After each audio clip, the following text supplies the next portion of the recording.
नमस्कार।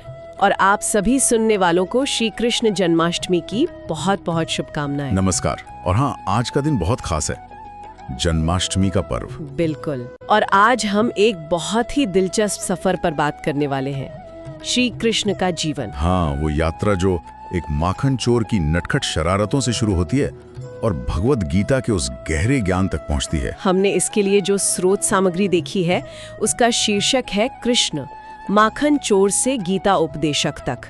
तो हम उसी के कुछ हिस्सों पर आज चर्चा करेंगे। हाँ, कोशिश यही रहेगी कि कृष्ण के जीवन के अलग अलग रंग देखें, वो चंचलता, वो प्रेम और फिर वो ज्ञान, और समझे कि आज हमारे लिए इसमें क्या है। सही कहा।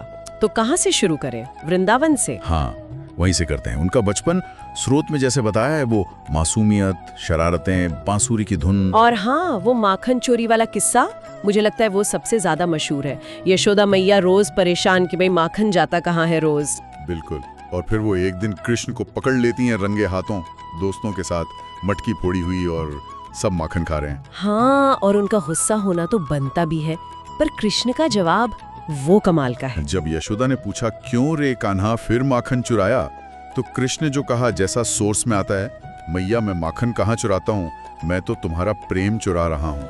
ये सिर्फ बच्चे का बहाना नहीं लगता है ना, मतलब इसमें कुछ और है। हाँ बिल्कुल, ये दिखाता है कि जो दिव्य रिश्ते होते हैं वो भी इंसानी रिश्तों की तरह ही होते हैं। मतलब सिर्फ नियमों पर नहीं चलते, उनमें स्नेह होता है, एक हक जताना होता है, वो जुड़ाव होता है। हाँ, प्रेम चुरा रहा हूँ कहना ये भौतिक चीज से ऊपर उठकर उस भावना को अहम बता रहा है। सही, ये वात्सल्य का मतलब माँ बेटे के बीच के प्रेम का एक अलग ही आयाम दिखाता है। और यही बात, ये जो जुड़ाव की बात है, ये हमें गोपियों के साथ उनके रिश्ते में भी दिखाई देती है। हाँ, वो पानी भरने जाती हुई गोपियों की मटकियां फोड़ देना।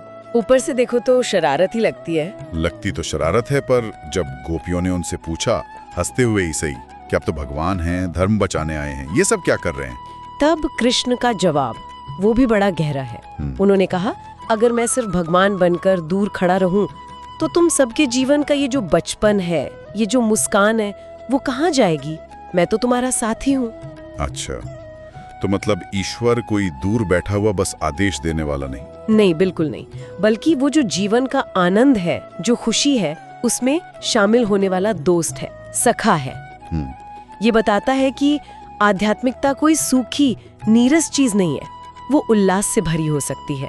ये नजरिया तो वाकई बिल्कुल अलग है, ईश्वर एक साथी की तरह। खैर, लेकिन फिर समय बदलता है। हाँ, जीवन आगे बढ़ता है। वृंदावन का वो कान्हा, वो नटखट बालक, अब कुरुक्षेत्र के मैदान में है, अर्जुन के सारथी के रूप में। और यहाँ उनका रूप बिल्कुल अलग है, एक गंभीर ज्ञानी गुरु का।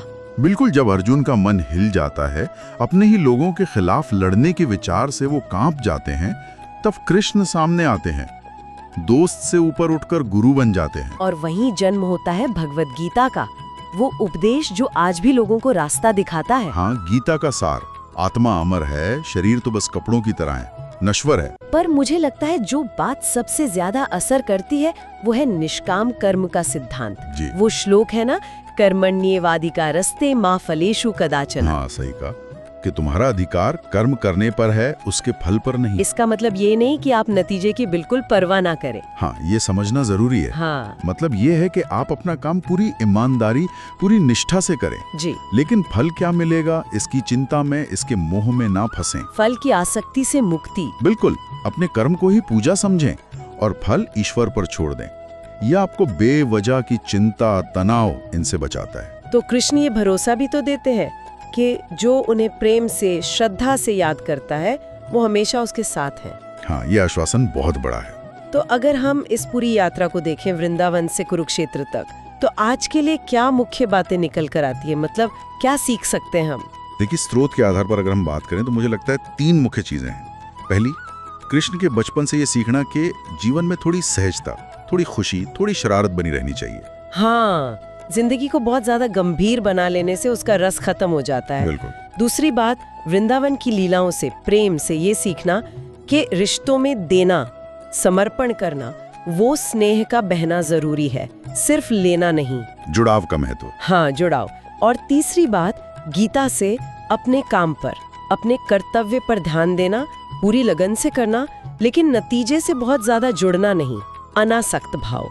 तो ये हो गया आनंद, प्रेम और कर्तव्य, एक तरह का संतुलन। हाँ बिल्कुल, मासूमियत, जुड़ाव और कर्मयोग, इन तीनों का संतुलन ही शायद कृष्ण के जीवन का संदेश है, जो आज भी उतना ही काम का है। तो इस जन्माष्टमी पर क्या हम ये सोच सकते हैं कि अपने अंदर के कान्हा को थोड़ा और जगाएं? मतलब उसके इन अलग अलग रूपों को, वो शरारती बच्चा, वो प्रेम करने वाला दोस्त और वो रास्ता दिखाने वाला गुरु। हाँ क्यों नहीं, जीवन में थोड़ी मस्ती, थोड़ा प्रेम और अपने काम के लिए थोड़ी और लगन, शायद यही उनकी बांसुरी की असली धुन है। जीवन के हर रंग को अपनाना और उसमें दिव्यता को देखना। बिल्कुल सही। तो चलिए इसी विचार के साथ आज की बात पूरी करते हैं। आप सभी को एक बार फिर जन्माष्टमी की ढेरों शुभकामनाएं। प्रेम बांटते रहिए, खुशियां फैलाते रहिए और अपने कर्तव्य पथ पर बढ़ते रहिए। जय श्री कृष्ण। राधे राधे।